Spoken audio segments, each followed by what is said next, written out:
Muy buenos días, sean bienvenidos a JNE Noticias. Soy Lice Guzmán y hoy los acompañaré en esta hora informativa. A continuación, nuestros titulares.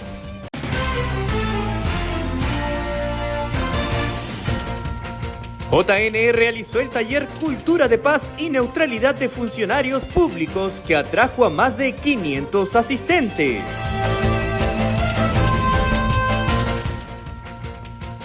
Conozca los impedimentos para ser candidatos en las elecciones regionales y municipales.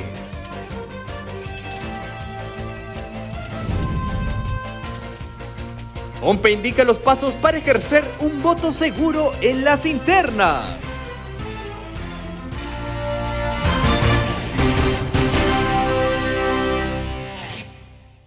La Central de Operaciones del Proceso Electoral realizó el taller promoviendo cultura de paz con miras al proceso electoral de octubre.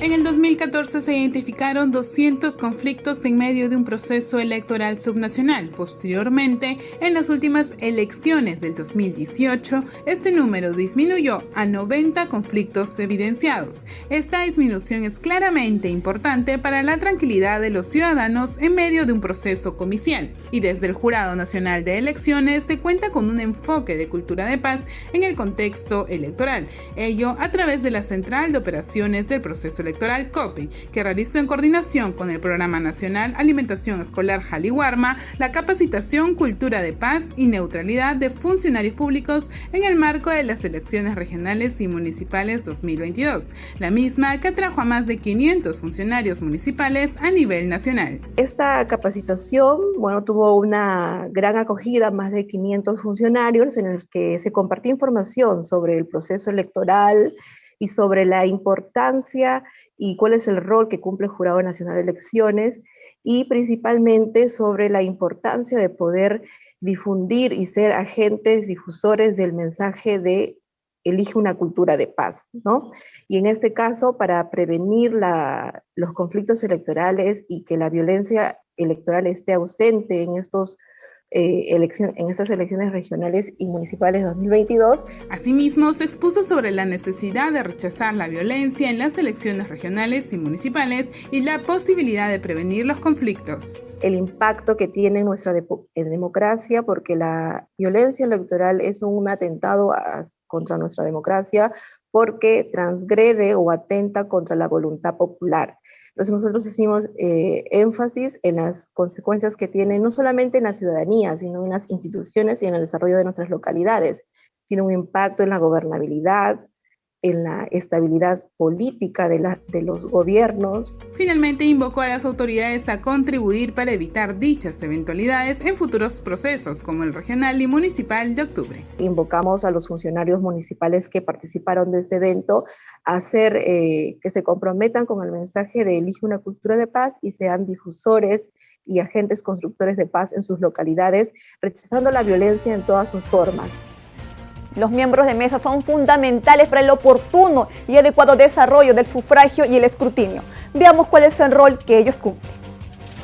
Hasta el 18 de abril, las organizaciones políticas pudieron registrar a sus miembros titulares y suplentes para cada mesa de sufragio que deberá instalarse para las votaciones internas del próximo 15 de mayo. Pero, ¿cuáles serán sus funciones? Para el 2 de octubre deberían presentarse a las 6 de la mañana, puesto que la votación inicia a las 7 de la mañana y termina a las 5 de la tarde. Para este caso, para la instalación de la mesa, deberían estar presentes necesariamente los 3 miembros titulares o suplentes. De no estar presente ninguno de los miembros, en esta oportunidad, la coordinadora de la OMPE puede sugerir al presidente del costado de la mesa anterior o posterior para que ésta designe a los miembros de mesa, ¿no? Y tenemos en esta oportunidad también que los miembros que si no se instala hasta las 12 del día la mesa respectiva, se levantará un acta en donde firmará la coordinadora de la OMPE, firma el fiscalizador del Jurado Nacional de Elecciones y los personeros que estén presentes en esa oportunidad. Guaricayo añadió que la actividad que cumplen los miembros de mesa es obligatoria e ineludible para la celebración de las elecciones internas y precisa que las organizaciones políticas evitarán designar a personas en grupos de riesgo frente a la COVID-19 identificadas por la Autoridad Nacional Sanitaria. Y en esta oportunidad también se está tomando muy en cuenta el control de los protocolos sanitarios. No podrían ser miembros de mesa, en este caso, las personas de vulneración, que estamos en estado de emergencia, las personas que están embarazadas o que tengan niños menores de 2 años. Finalmente, el abogado especialista señaló que la conformación final de los miembros de mesa deberá ser publicada en los locales partidarios y en los portales electrónicos de las organizaciones políticas, así como en el portal electrónico institucional de la OMPE. La ventanilla única de antecedentes registró un promedio de 43.000 consultas en el contexto de las elecciones subnacionales en curso. Desde el 22 de diciembre, fecha en que el Jurado Nacional de Elecciones habilitó la ventanilla única de antecedentes, se registraron 42.993 consultas por parte de las organizaciones políticas. La plataforma permite a las agrupaciones políticas conocer los antecedentes que registran los postulantes respecto de sentencias condenatorias por delito doloso vigentes y en condición de cosa juzgada, órdenes de captura nacional e internacional y deudas por obligaciones alimentarias o por acreencias judiciales. Si bien las organizaciones políticas presentaron a sus postulantes para las elecciones internas hasta el pasado 11 de abril, la ventanilla única de antecedentes permanece habilitada hasta el 14 de junio, fecha límite para presentar candidaturas para los comicios subnacionales. Como se recuerda, la ventanilla única no es de uso obligatorio para las organizaciones políticas, sin embargo, es una importante herramienta que permite filtrar candidatos para presentar una mejor oferta política.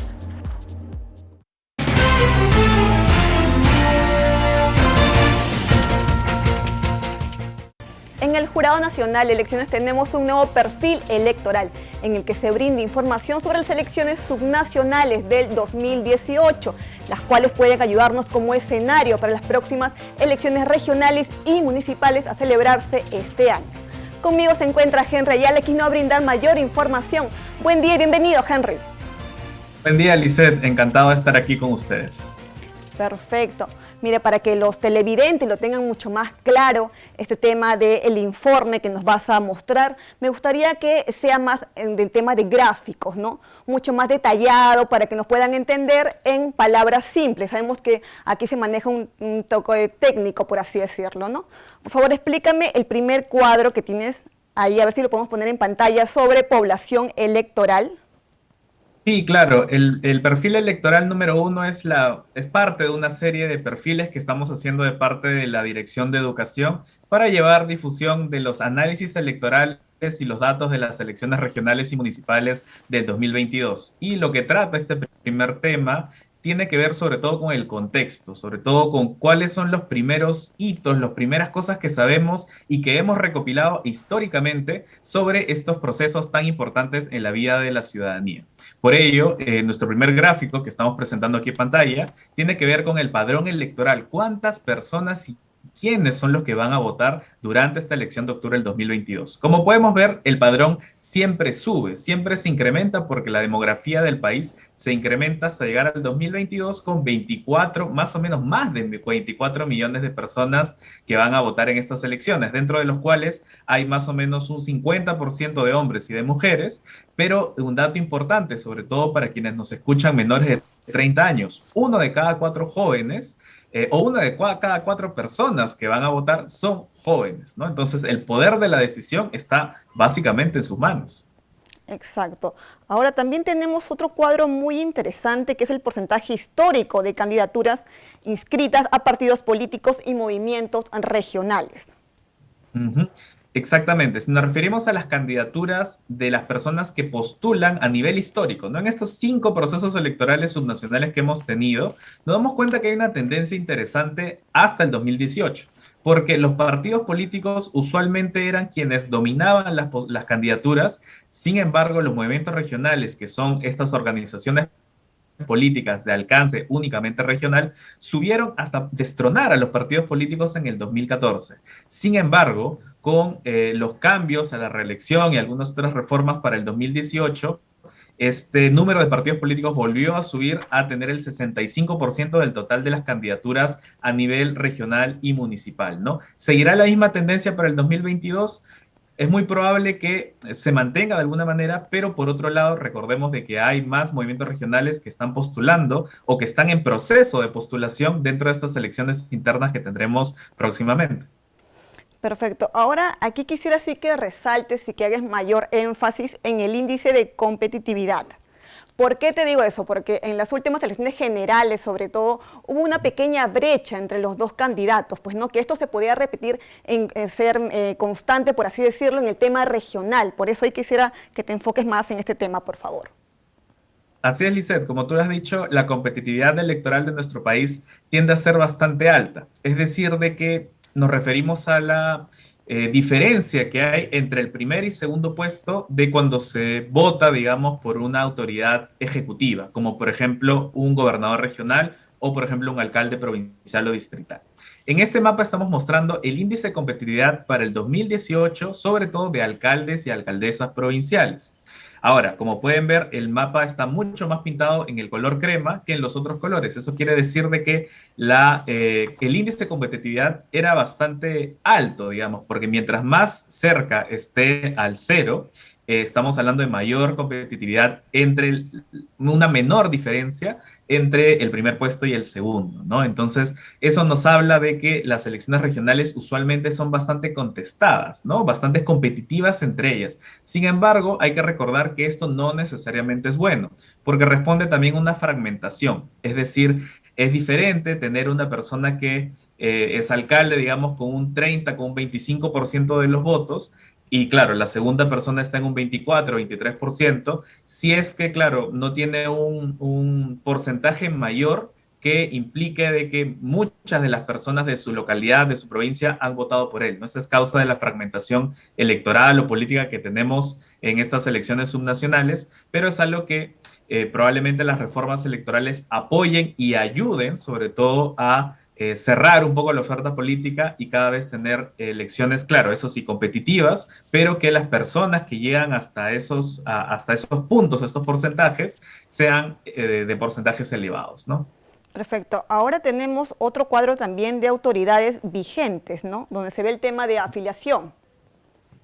Ajá, Lisette. Y esto es muy importante porque una de las reformas electorales que estamos justamente revisando en el 2022 tiene que ver con la necesidad de que las personas que postulan a cargos ejecutivos estén inscritas dentro de las organizaciones políticas que los presentan. Eso hace, claro, de que esperemos un 100% más o menos de las autoridades que nos van a representar el 2022 al 2026 parte de un movimiento partido político. ¿Qué es lo que teníamos antes? Claro, justamente ahí quería hacer que hagas la apreciación, porque en el 2018 no había justamente este tema de inscripción. Ahora sí, justamente se resalta en el 2022. Por favor, dinos la diferencia. Así es. Y justamente en el 2018 vemos de que muchas de las autoridades no estaban inscritas en ningún partido político, y eso de hablar de los partidos con los que postularon, la que en el lugar en donde hay más afiliación tiene que ver con los movimientos regionales con respecto a los gobernadores regionales. Recordemos también a la ciudadanía que la mayoría de los gobernadores electos para el periodo 2018-2022 fueron electos por movimientos regionales, y solamente una cuarta parte de ellos estaba inscrita o afiliada al momento de que hicimos este corte en el 2022 a alguna organización política, ¿no? Esperemos que esto suba, digamos, para mantener esa relación entre las autoridades electas, pero también con las organizaciones políticas a las que representaron y a las que candidatearon dentro de las elecciones, ¿no? Ahora hay un tema muy interesante, que es la participación de las mujeres. Recordemos que hace poco se vio el tema de un proyecto donde justamente se ve la paridad y la alternancia. Ahí quisiera hacer énfasis, por favor. Claro que sí, porque el tema de las mujeres o de la participación y representación de las mujeres para el Jurado Nacional de Elecciones es bastante fundamental, ¿no? Entonces, una manera de adentrarnos o profundizar a cuál van a ser los efectos de estas reformas que, como ya se han hablado antes, de la paridad y la alternancia, e incluso la paridad horizontal en cargos de gobernadores o gobernadoras regionales, podemos ver que, claro, esto responde a que no ha habido muchas postulaciones, sobre todo a cargos ejecutivos, ¿no? Cuando me refiero a ejecutivos, estamos hablando de gobernadoras, de alcaldesas a nivel provincial y distrital.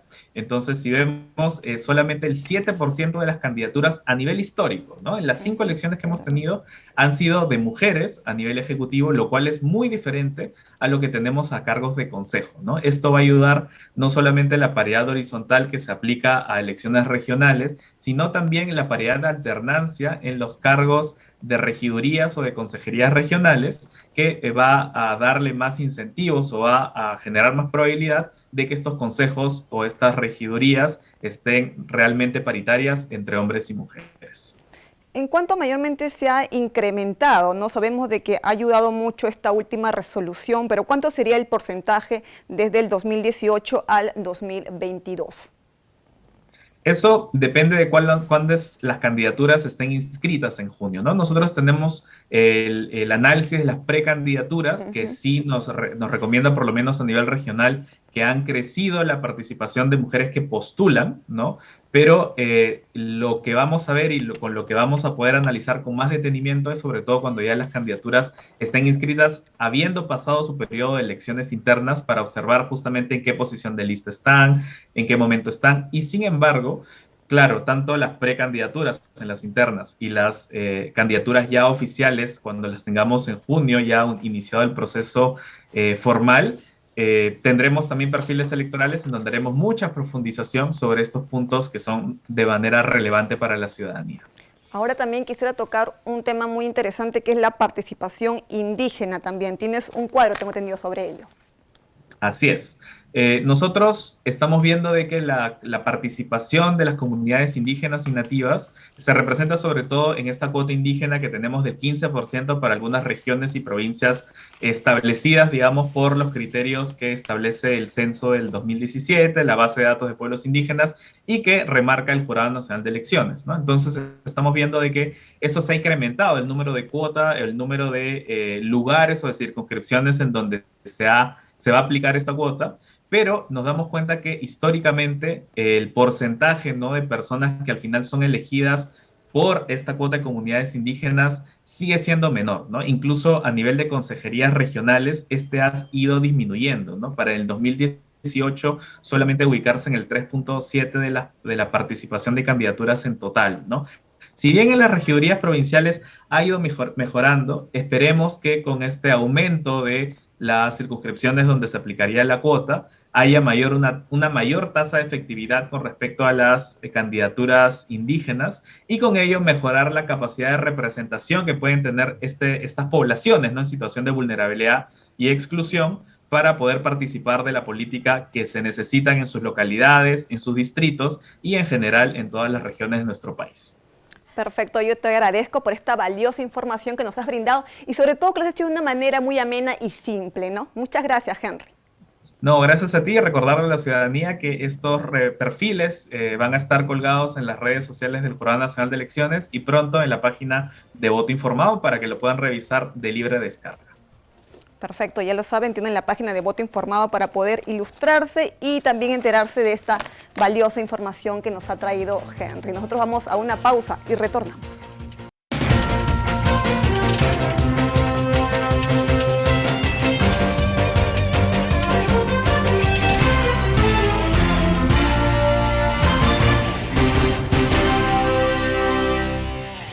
Va quedando todo listo para las elecciones internas de mayo, alistándose 5.000 mesas de sufragio en todo el país. Comprometidos con brindar un mejor servicio, la Oficina Nacional de Procesos Electorales habilitará para las elecciones internas de este año un total de 5.444 mesas de sufragio. El día de la jornada electoral, la OMPE colocará señalizaciones de manera que las personas puedan ubicar de forma rápida su mesa de votación. Además, habrá personal que los oriente y acompañe en todo momento, cumpliendo estrictamente con los protocolos de seguridad y prevención contra la COVID-19. Cabe resaltar que se considera un mínimo de 25 afiliados y afiliadas para la conformación de una mesa de sufragio y no 300, como ocurre en otros procesos electorales. En aquellas zonas donde no se alcance el mínimo de personas, se habilitará una mesa en la provincia inmediata contigua para completar los 25 electores. La Oficina Nacional de Procesos Electorales informa que ya inició las capacitaciones a los coordinadores distritales para las elecciones internas que se realizarán en mayo. A puertas de las elecciones internas del 15 y 22 de mayo, la OMPE descentraliza sus labores e inicia las capacitaciones de sus coordinadores distritales. El objetivo: cumplir con cada uno de los hitos comiciales para celebrar un proceso adecuado y transparente. Las referidas capacitaciones se efectúan en las oficinas regionales de coordinación desplegadas a nivel nacional y en los puntos focales con los que cuenta la OMPE en todo el país. El 15 de mayo del presente año, los afiliados de las organizaciones políticas, mediante voto universal, libre, voluntario, igual, directo y secreto, elegirán a sus candidatos para los comicios de octubre. El 22 de mayo se celebrarán las internas en la modalidad de delegados. Es importante mencionar que concluida esta parte del proceso democrático, se continuará con el proceso de elecciones regionales y municipales del 2 de octubre.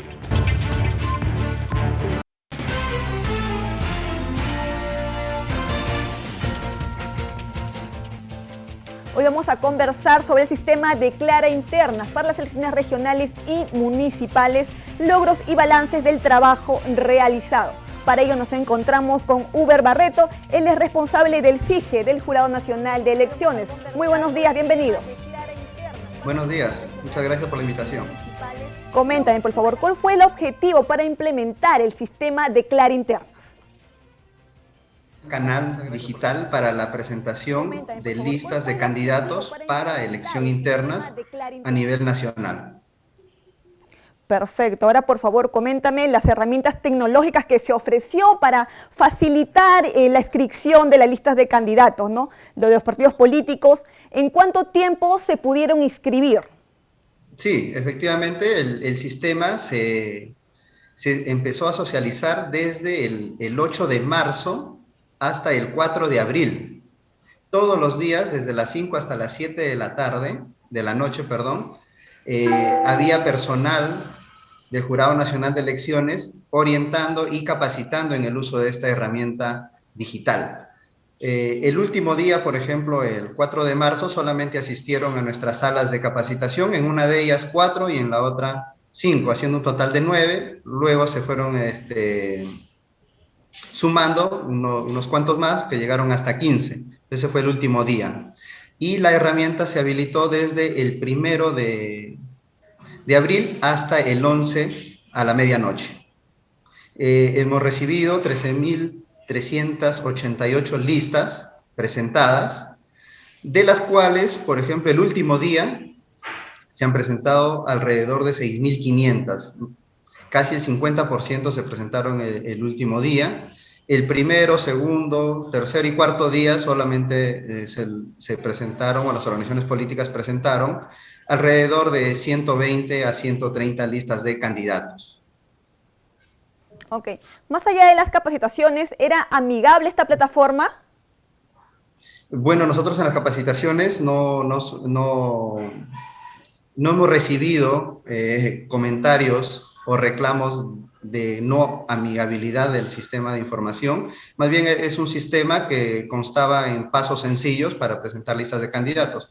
Básicamente en 4 pasos y solamente con los números de DNI de cada candidato que la organización política haya determinado que conformaba. ¿Se puede decir entonces que contaba con una ayuda de atención para los usuarios?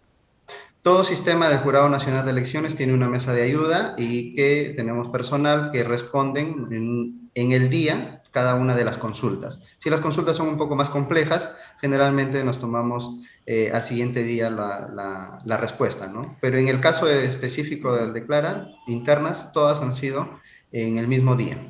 Entonces, en ese sentido, coméntame cuáles son las ventajas que brindó el sistema Declara Internas. Como le dije, fue una herramienta totalmente en línea, quiere decir que que las organizaciones políticas podrían presentar sus candidatos desde la comodidad de su casa, como lo han hecho. Como le digo, el último día, desde las 9 de la mañana hasta las 12 de la noche, se ha presentado aproximadamente el 60% de las listas que forman parte de estas elecciones internas, ¿no? Claro, entonces se podría decir también que es la primera vez por el tema de las elecciones internas, que hasta que se aplica esta plataforma en el tema de declarar interna, ¿cierto? Efectivamente, es la primera vez que hay elecciones internas, es la primera vez que se ha implementado esta plataforma, pero debo destacar que la plataforma se basa en la plataforma Declara, que ya las organizaciones políticas las vienen utilizando desde 2018, con relativo éxito. Perfecto. Entonces, por favor, recálcame, esto de acá, ¿cuánto tiempo se ha llevado el tema de la capacitación? ¿Cuánto tiempo se ha realizado? Desde el 8 de marzo hasta el 4 de abril. Todos los días, desde las 5 de la tarde hasta las 7 de la noche. Adicionalmente, un esfuerzo del Jurado Nacional, se capacitaron presencialmente en algunos departamentos del Perú, como por ejemplo, en Huánuco, Cusco, Arequipa, Puno, Junín, en Trujillo, La Libertad y en Loreto. Eso se realizaron las capacitaciones. Claro, porque, perdón que te corte ahí, porque si no se podía hacer de forma presencial, también era por el tema virtual, por Zoom, ¿cierto? ¿Cómo se manejó en el tema virtual? Efectivamente, como le decía, desde el 8 de marzo hasta el 4 de abril se ha capacitado virtualmente todos los días, desde las 5 de la tarde hasta las 7 de la noche. Hemos llegado a tener una sala. Sí, perdón, ¿cómo ellos se enteraban de esta capacitación? Se les oficiaba a cada organización política. Tal es así que hemos tenido salas hasta de 60, 65 participantes por día, ¿no? Ok, coméntame más sobre este sistema, de lo que estaba ayudando a las organizaciones políticas, por favor. ¿Cómo se estaba manejando? Como te comentaba, el sistema es amigable. Solamente en 4 pasos podían conformar su lista y presentarla. Solamente con el DNI del candidato era suficiente, ya el sistema le proveía de toda la información complementaria.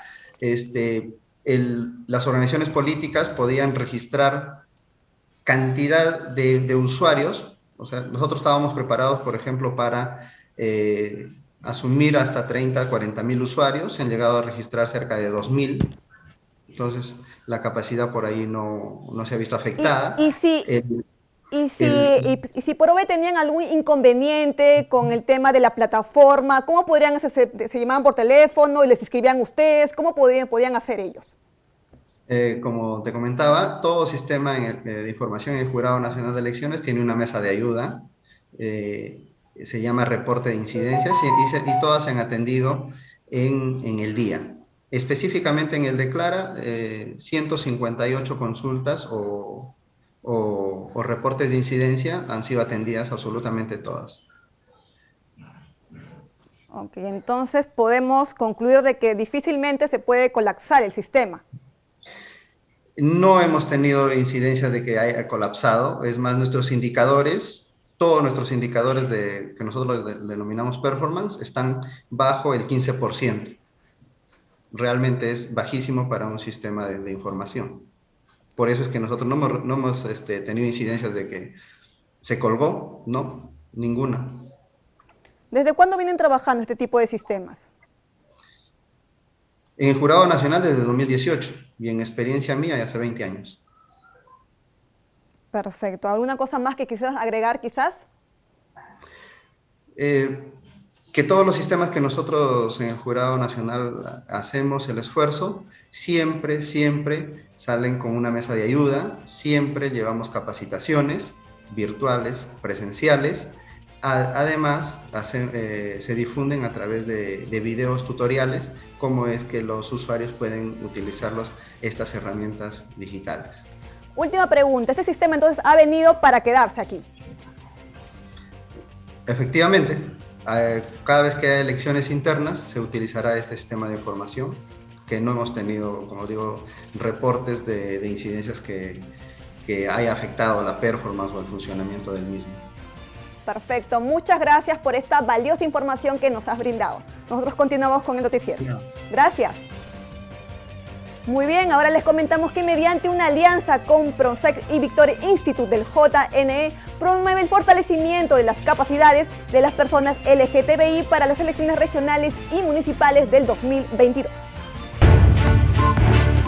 El Jurado Nacional de Elecciones promueve el fortalecimiento de capacidades de las personas lesbianas, gays, bisexuales, transgénero e intersexuales interesadas en postularse a cargos públicos en las elecciones regionales y municipales 2022. El objetivo, alcanzar una efectiva participación ciudadana. Una de las labores más importantes del JNE es la defensa de la democracia, así como la formación electoral y la promoción de la participación inclusiva en la política de grupos minoritarios y constantemente postergados. Empodera es una escuela de formación política dirigida a las personas lesbianas, gays, bisexuales, transexuales que tengan el interés de participar en las próximas elecciones regionales y municipales.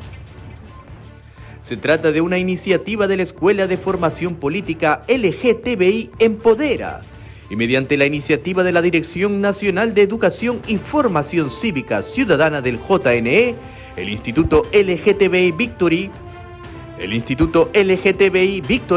y el Centro de Promoción y Defensa de los Derechos Sexuales y Reproductivos, en sus siglas Pronsex, con el apoyo de la Unión Europea e IVOS. Las inscripciones están abiertas hasta el martes 3 de mayo en el enlace que aparece en pantalla. Los temas que se van a desarrollar en esta escuela Empodera son el de democracia, promover una ciudadanía participativa, las reglas electorales para estas elecciones regionales y municipales 2022, también vocería pública, seguridad y vulneración de acoso. Esta edición de Empodera va a ser mixta, va a haber una etapa virtual y otra presencial, así es que animamos a todas las personas LGBTI que tengan el interés en participar en este nuevo proceso electoral de elecciones regionales y municipales 2022. Es importante que todas las personas lesbianas, gays, transexuales, bisexuales nos involucremos en hacer política. Por ello es importante seguir fortaleciendo nuestras capacidades. Les invitamos a que participen de esta edición de Empodera. Para mayor información se deben contactar con Alexandra Velázquez al correo que aparece en pantalla o al número provisto por la organización. En el marco de las elecciones regionales y municipales del 2022, el presidente del Jurado Nacional de Elecciones, Jorge Luis Salas Arenas, indicó que el sistema electoral peruano otorga legitimidad de origen a los procesos de votación, ya que son los resultados del reflejo de respeto ciudadano. Los organismos electorales no estamos llamados a torcer ni a tergiversar los resultados. Estas fueron las palabras del magíster Jorge Luis Salas Arenas, presidente del Jurado Nacional de Elecciones, quien sostuvo que el sistema electoral le otorga legitimidad de origen a los procesos de sufragio. Salas resaltó la importancia de la elección del 2 de octubre próximo, donde 13.032 autoridades regionales y municipales serán electas para un nuevo mandato de 4 años. Más de 13.000 autoridades serán elegidas el 2 de octubre en las elecciones regionales y municipales, que son, sobre todo las municipales, la célula básica de la vida social. El presidente del JNE también indicó que en el contexto de las diversas campañas de desinformación es fundamental el respeto por las instituciones electorales. El jurado y el sistema electoral han sobrevivido a una campaña malintencionada de deslegitimación que se ha orquestado en diversos ámbitos.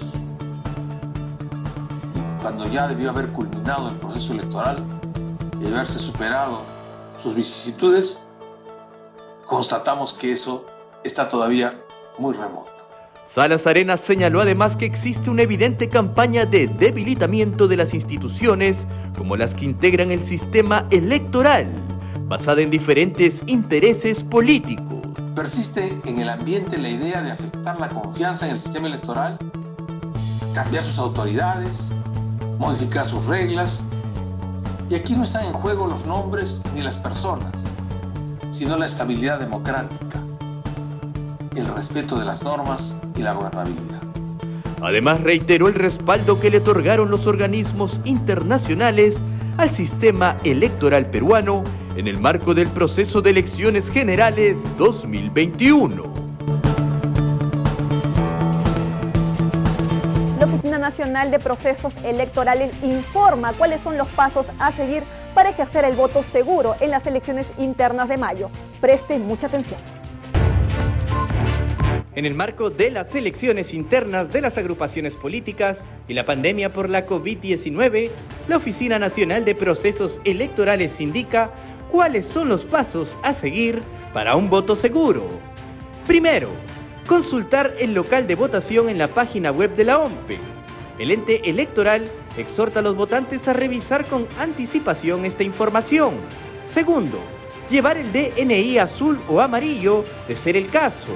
Usar doble mascarilla o una KN95 y un lapicero para reducir al máximo los contactos entre los votantes.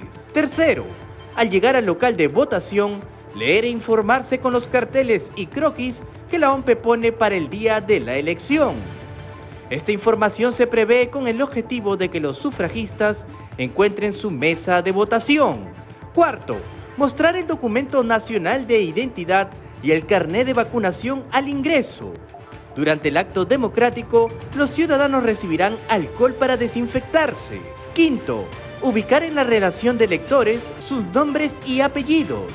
Toda la información estará disponible gracias al trabajo de la OMPE. Luego, en el sexto paso, presentar el DNI y recibir la cédula donde ejercerá su voto. Ingresar a la cámara secreta, elegir, doblar la cédula y depositarla en el ánfora. Finalmente, firmar la lista de electores y recoger su documento nacional de identidad. ¡Listo! Usted ha ejercido su derecho constitucional al voto. No se olvide de seguir los pasos que recomienda la Oficina Nacional de Procesos Electorales para las internas de mayo. El jefe de la OMPE, Piero Corbeto, comparte información en su Twitter sobre el desarrollo del proceso electoral en marcha.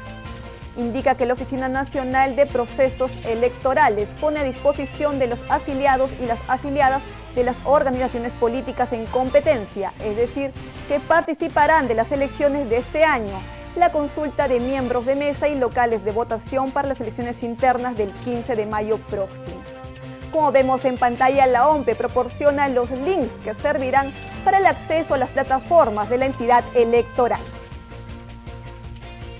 Ahora le comentamos que el próximo 16 de mayo se instalarán los 92 jurados electorales especiales a nivel nacional. En ese marco, en Ayacucho se designó a los que cumplirán el rol de presidentes y suplentes del órgano temporal.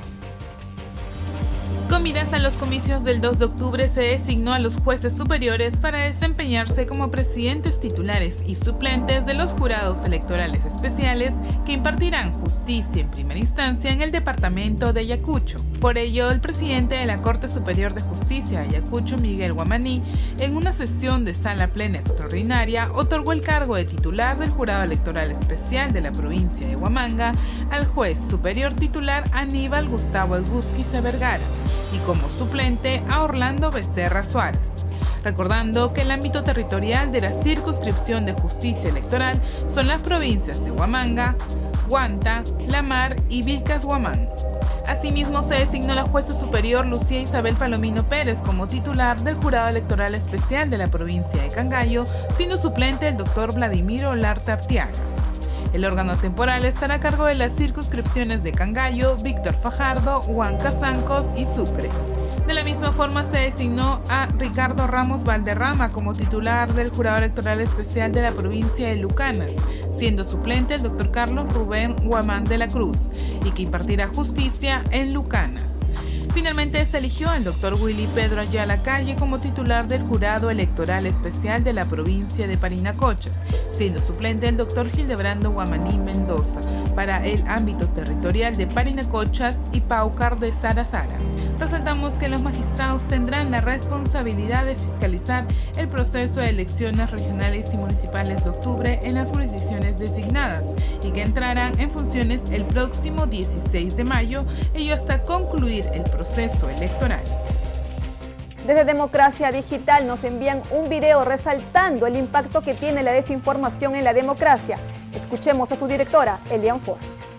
La desinformación hoy en día constituye uno de los principales riesgos para nuestras democracias y se ve exacerbada por el auge de las redes sociales al facilitar la viralización de los contenidos.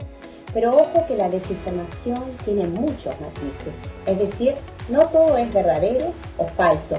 Cuando un contenido es impreciso, insostenible, exagerado, contradictorio o distorsionado, también tiene el ánimo por engañar. Adicionalmente, existen dos grandes tipos de desinformación.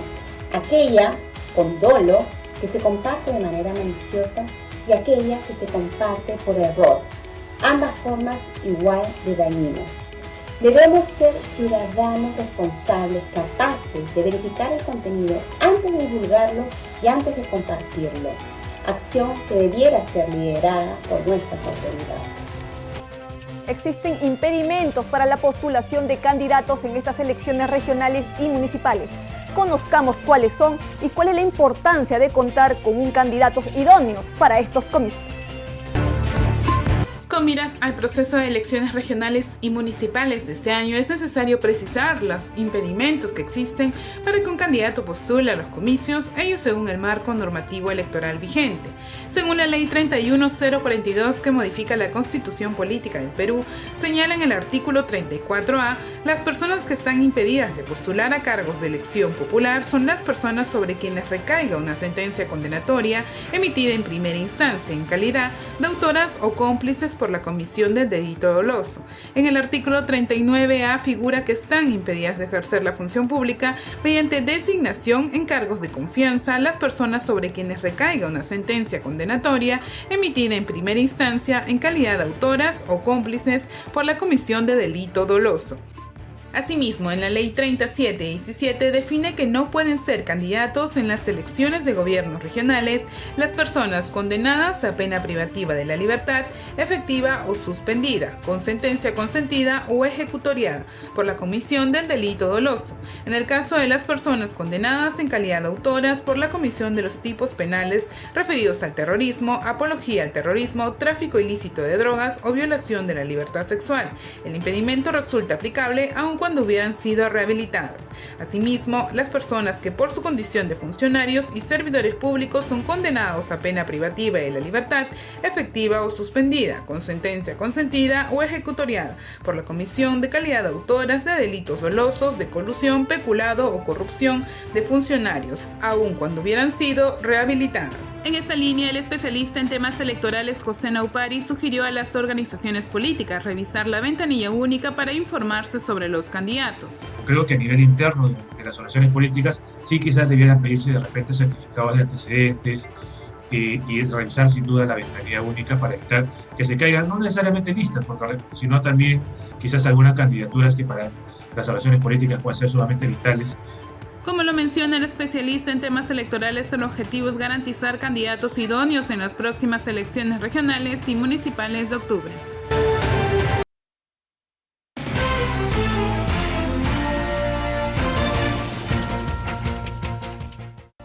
Muy bien, ahora vamos a conversar sobre conservación, defensa y propaganda electoral en los bienes considerados patrimonio cultural. Y para ello nos encontramos con la arquitecta Selene Flores, ella es coordinadora general de la Dirección de Patrimonio Histórico Inmueble, y el abogado Luis Santi Esteban, él es director de la Oficina de Control y Supervisión del Ministerio de Cultura. A ambos les doy la bienvenida y buenos días. Buenos días. Muy bien, vamos a conversar ahora sobre patrimonio cultural y debemos informarle a nuestros televidentes a qué denominamos patrimonio cultural de la nación. Bueno, a ver, inicio. Bueno, ante todo, muchas gracias por la invitación. Bueno, denominamos patrimonio cultural de la nación a todos aquellos bienes que han sido sujetos o declarados por el Ministerio de Cultura como tales, ¿no? Tenemos esta definición en nuestra Ley General de Patrimonio Cultural y también en nuestro, bueno, y en el título preliminar de esta ley, ¿no? En general, digamos, para que podamos entender más fácilmente, son todos aquellos bienes, tanto materiales como inmateriales, que han sido, digamos, sujetos de una declaración porque tienen valores culturales, es decir, porque, digamos, tienen un valor arquitectónico, un valor social, un valor tecnológico, que para la sociedad, digamos, representa algo significativo y por lo cual, como les indicaba, han sido declarados por el Ministerio de Cultura. Okay. ¿Qué requisitos entonces serían fundamentales para resaltar dicha condición? Bien, en lo que es patrimonio histórico inmueble, que son aquellos bienes que han sido, digamos que están de la época o que son aquellos bienes que han sido declarados por sus valores culturales y que pertenecen al periodo posterior al prehispánico, porque los que son de periodo, digamos, anterior al prehispánico son los bienes arqueológicos. Básicamente tienen que tener, como les indicaba, tres condiciones, ¿no? Los valores culturales, la importancia y el significado cultural por los cuales, digamos, después de una evaluación en el Ministerio de Cultura, se declaran como patrimonio cultural de la nación. Perfecto. Ahora yo le pregunto al abogado, ¿qué es lo que está haciendo el gobierno, en este caso el Ministerio de Cultura, para conservar su preservación? ¿Qué tal? Sí, bueno, nosotros de acuerdo al ROC vigente que tenemos en el Ministerio de Cultura como Dirección de Control y Supervisión, hacemos, ¿no? Las medidas de prevención y también la de supervisión, ¿no? En estos casos que se refiere a lo que son centros históricos o también puede ser sitios arqueológicos, monumentos arqueológicos, zonas de batalla, ¿no? En todo sitio hay el tema de la propaganda electoral, ¿no? Ya sea en arqueológico o en histórico, se colocan estas propagandas. Entonces nosotros actuamos de manera preventiva, enviando, ¿no? Oficios a todos sus partidos, ¿no? Exhortándoles a que tengan bastante cuidado con lo que es patrimonio cultural y que toda intervención en él, cualquier tipo de intervención, tiene que tener la autorización del Ministerio de Cultura, ¿no? Entonces, en ese sentido. En ese sentido, entonces, ¿cuáles son los principales daños que se han detectado en contra del patrimonio cultural? Bueno, lo que es la presencia electoral, ¿no? Lo que es la propaganda electoral, ¿no? Que se coloca dentro, al exterior de los monumentos o dentro de los inmuebles que están dentro de la zona monumental o ambiente urbano monumental. Ponen sus carteles, muchas veces los clavan, los amarran, ¿no? Sobre, pues, estos bienes y a veces es débil y se puede maltratar, ¿no? En este caso, lo que es histórico. En lo que es arqueológico, pues, excavan, remueven y colocan sus postes, pues, ¿no? De propaganda electoral dentro de los sitios arqueológicos o también hacen pintas, ¿no?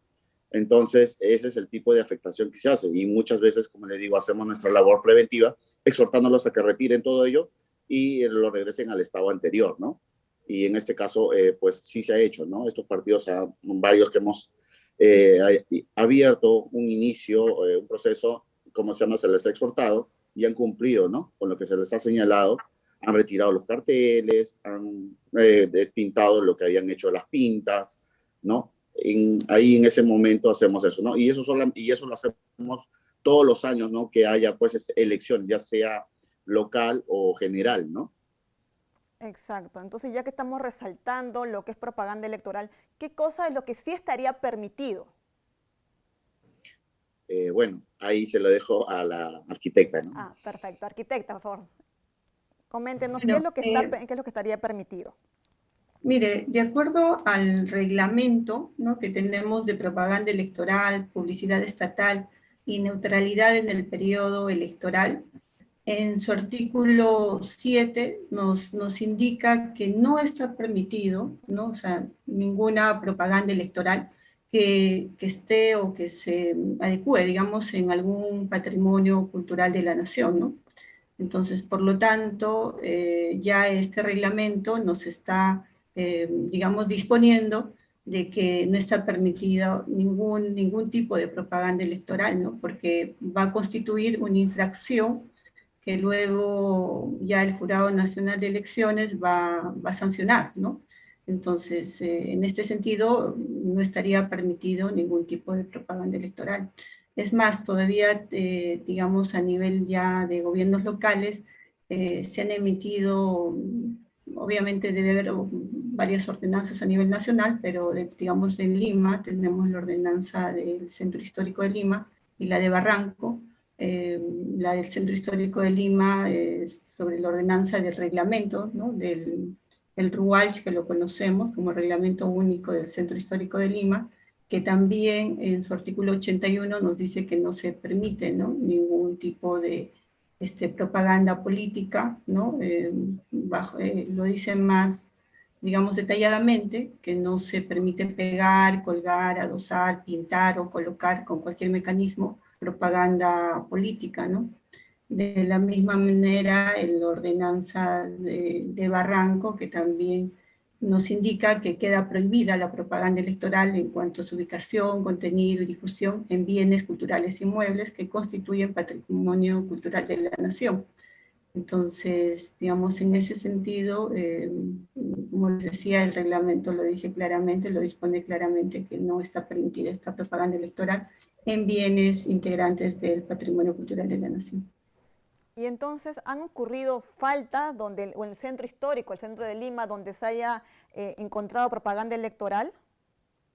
Sí, claro que sí, se ha encontrado. Muchas veces, como le digo, nosotros actuamos inmediatamente y exhortamos, ¿no? Mediante documentos y también presencialmente en la inspección se les exhorta al retiro inmediato, ¿no? Y es lo que ha estado ocurriendo muchas veces, que han retirado todo esto de la propaganda electoral, ¿no? Perfecto. Entonces, ¿cuáles son las coordinaciones, le pregunto ahora a usted, que realiza el Ministerio de Cultura con el Jurado Nacional de Elecciones para preservar el patrimonio cultural en época, sobre todo, de elecciones? Nosotros sí enviamos un oficio al Jurado Nacional de Elecciones, incluso a OMPE, ¿no? Advirtiéndoles sobre lo que es la norma 140 y su mismo reglamento que lo señala, ¿no? Del Jurado Nacional de Elecciones sobre el tema de la propaganda electoral, ¿no? Okay. Ahora, se comunica todo ello, ¿no? Ahí es a nivel nacional, ¿no? En todas las desconcentradas del Ministerio de Cultura, ¿no? Perfecto. Ahora quiero hacer énfasis a las elecciones que hubo en 2021. Subo que si hubo alguna vulneración con respecto al patrimonio cultural, si tiene algún registro de vulneración del patrimonio cultural en las elecciones 2021, elecciones pasadas ya. Sí, ha habido en las gestiones pasadas, como lo señalé, ha habido, ¿no? Y se ha procedido a hacer las acciones de nuestra competencia. En este caso, como le repito nuevamente, ha sido la exhortación de retiro inmediato, ¿no? O resarcir a su estado anterior el tema de pintas, ¿no? Ya sea en lo que es arqueológico o sea histórico. Entonces, y se ha cumplido con la exhortación y también los partidos han cumplido con ello, ¿no? ¿Y cuáles son entonces las sanciones, las UIT, en cuanto oscilan para los que incumplen, infringen este tema? Bueno, las sanciones van desde 0.25 a 1000 UITs, ¿no? Si en caso no resarcen o hacen caso omiso a la exhortación, ¿no? Perfecto. Siendo que las próximas elecciones son de carácter regional y municipal, ¿las vulneraciones aumentan en relación a las elecciones generales? ¿Cuáles son y de qué tipo, qué sanciones existen? Bueno, nosotros tenemos una sola ley, la 2896, y nos regimos bajo ello, ¿no? Y es para todo, ¿no? Para todo tipo, pues en general para la afectación, fuera de lo que sea propaganda electoral o ya sea otro tipo de propagandas o otro tipo de intervenciones en lo que son los bienes arqueológicos e históricos. Perfecto. Muy bien, yo les agradezco por esta valiosa información que nos han brindado. Hasta otra oportunidad. Gracias. Muchas gracias. Hasta luego. Muchas gracias. Hasta luego. Muy bien, ahora vamos a una pausa y retornamos.